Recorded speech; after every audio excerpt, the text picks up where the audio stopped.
पापी ग्रहों को एक तरह से हम क्रूर ग्रह की श्रेणी में रखते हैं। अच्छा। क्रूर ग्रह दंडात्मक अधिक हो सकता है। अधिक हो सकता गुरु गुरु होता है। गुरु सभी ग्रहों का गुरु है। उस तमाम प्रकार की भयावह बीमारियां बृहस्पति के कारण ही आई है। कहीं ना कहीं कोरोना काल या भयावह बीमारियां, महामारी, कोई प्रकार की डिजास्टर चीजें फैल सकती है। मतलब बृहस्पति चाहे तो काफी कुछ बना भी सकते कोई भी हैं। ग्रह चाहे तो कुछ भी कर सकता है। होते हैं। गुरु का तुलना ही नहीं है। तो गुरु जिसके साथ है उसके पास प्रकृति की शक्ति हो जाती है, ईश्वर की शक्ति साक्षात हो जाती है।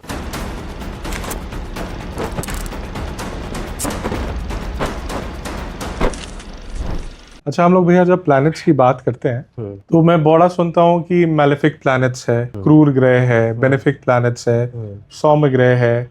तो इसका क्या भैया तात्पर्य है? इसका बहुत अर्थ है। बिल्कुल जी। क्रूर ग्रहों की अपनी दूसरी स्थिति होती है, सौम्य ग्रहों की अपनी स्थिति होती है। हर का एक अलग अलग तो विश्लेषण क्रूर है। ग्रह भैया किसको कहते हैं? जैसे क्रूर ग्रह में आप मान के चलिए शनि हो गया, जी राहु हो गया, जी मंगल हो गया। जी। पापी ग्रहों को एक तरह से हम क्रूर ग्रह की श्रेणी में रखते हैं। अच्छा, मंगल तो भैया मैं सुनता हूँ बेनिफिक प्लैनेट। बेनिफिक है, क्रूर ग्रह भी बेनिफिक होते हैं। अच्छा। ऐसा नहीं है कि कोई ग्रह क्रूर है तो आपको बहुत लोग ही पत्रिका में सूर्य राजा बनाएगा, लेकिन पापी ग्रह की श्रेणी में आता है। अच्छा। मंगल राजा बना दिया है, बहुत बड़े बड़े नाम प्रतिष्ठा दिया, लेकिन पापी ग्रह की श्रेणी में आता है, क्रूर है।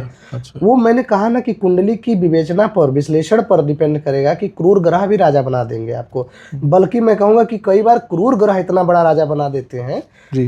जो सौम्य ग्रह नहीं बना पाते। सौम्य ग्रह नहीं बना पाते। डिपेंड कर रहा है आपकी पत्रिका पर। तो पापी ग्रह तो अलग हुआ, क्रूर ग्रह अलग हुआ, ये दोनों अलग चीज हुई? नहीं, कुछ जोड़ सकते हैं कि पापी ग्रह और क्रूर ग्रह की स्थितियां एक जैसी हो सकती हैं। और ये जो सौम्य ग्रह होते हैं भैया, उनका सौम्य ग्रह में जैसे चंद्रमा हो गया, बुध हो गया, शुक्र हो गया, बृहस्पति हो गया, ये शुभ ग्रह है और इनको सौम्य ग्रह की तुलना में कहीं ना कहीं सौम्य ग्रह की श्रेणी में हम लेते हैं। बिल्कुल, ये एक क्राइटेरिया है कार्य करने की, अलग अलग दक्षता है, अलग अलग भावों का फल है। तो ये जनरली बेनिफिक और बेनिफिक होते हैं, लेकिन किन्हीं भावों में सौम्य ग्रहों का बैठना शुभ है। अच्छा। किन्हीं भावों में कुंडली के क्रूर ग्रहों का बैठना शुभ है।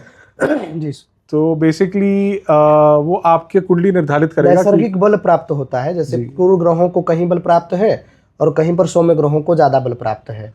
तो इसलिए क्रूर और सौम्य का फल है। दूसरा फलादेश में भी है। क्रूर ग्रह दंडात्मक अधिक हो सकते हैं। अधिक हो सकते हैं। हाँ। वही मैंने सुना है कि गुरु अगर नेगेटिव भी बहुत है लेकिन फिर भी बहुत नेगेटिव नहीं करते हैं कुंडली। देखिए, मैं इस पर एक बात कहना चाहता हूँ कि जल्दी गुरु नेगेटिव होते थे।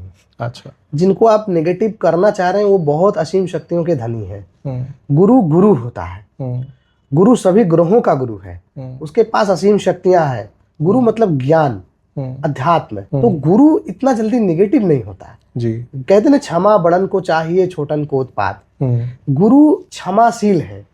गुरु मतलब गुरुता जिसके अंदर हो, बड़प्पन जिसके अंदर हो। तो बृहस्पति ज्यादातर नाराज नहीं होते, और अगर बृहस्पति नाराज हो गए तो फिर कोई रोक नहीं सकता, क्योंकि गुरु जब अपना शस्त्र उठा लेगा तो फिर भयावह प्रलय फिर रोका नहीं जा सकता। जैसे बृहस्पति कई बार जब दंडात्मक होते हैं, अतिचारी वगैरह होते हैं, तो महाभारत 18 दिन के स्थिति में हो गया था। अच्छा। बृहस्पति गुरु, जो आपने कहा, गुरु के ही नाराजगी में महाभारत आया था। अच्छा। तमाम प्रकार की भयावह बीमारियां बृहस्पति के कारण ही आई हैं।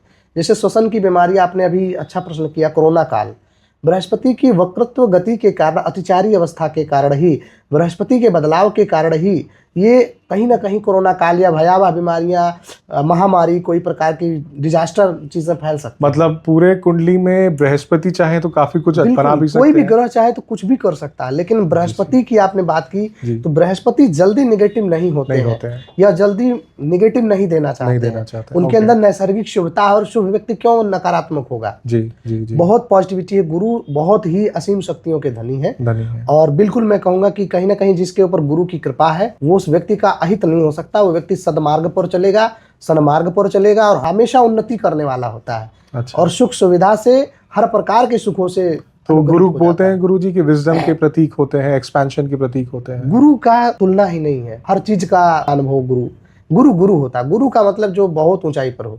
अच्छा। जिसकी गुरुता इतनी हो कि आपके पास शब्द ही नहीं, विजडम छोटी चीज है, गुरु के पास शक्तियां हैं, अध्यात्म है। जो व्यक्ति विजडम से प्राप्त करेगा, गुरु बैठे शोध सकता है। वो ऐसे हो गया कि आप बुद्धिमानी लगा रहे थे लेकिन प्रकृति आपके साथ है, तो गुरु जिसके साथ है उसके पास प्रकृति की शक्ति हो जाती है, ईश्वर की शक्ति साक्षात हो जाती है, पार ब्रह्म परमेश्वर उस पर मेहरबान हो जाता है। जैसे आप विजडम से कुछ चीजें बदल सकते हैं, पर हवा तूफान पानी ये नहीं रोक सकते, ये प्रकृति के अधीन है। आपने चालाकी से रास्ता बदल दिया लेकिन प्रकृति ने पेड़ गिरा दिया, आपका रास्ता बाधित हो गया, तो आपकी विजडम फेल हो गई। लेकिन अगर गुरु चाह ले, शक्तियां चाह ले, ईश्वर चाह ले, तो आप वो रास्ते पे चालाकी के बाद भी पहले मुड़ जाएंगे। तो ये कहीं ना कहीं प्रकृति आशीर्वाद दे देती है, ईश्वर आशीर्वाद, पुण्य फलों का उदय होता है, तब किसी का बृहस्पति अच्छा होता है। तो ये ईश्वरीय आशीर्वाद, ईश्वरीय कृपा है। बृहस्पति का अच्छा होना, बहुत जन्मों से व्यक्ति पूजा पाठ, धर्म या अध्यात्म, ज्योतिष या कहीं ना कहीं पुण्य फलों से जुड़ा हुआ है और अच्छे कर्म से, कहीं ना कहीं उद्धार से, परोपकार से जुड़ा हुआ है। अच्छा।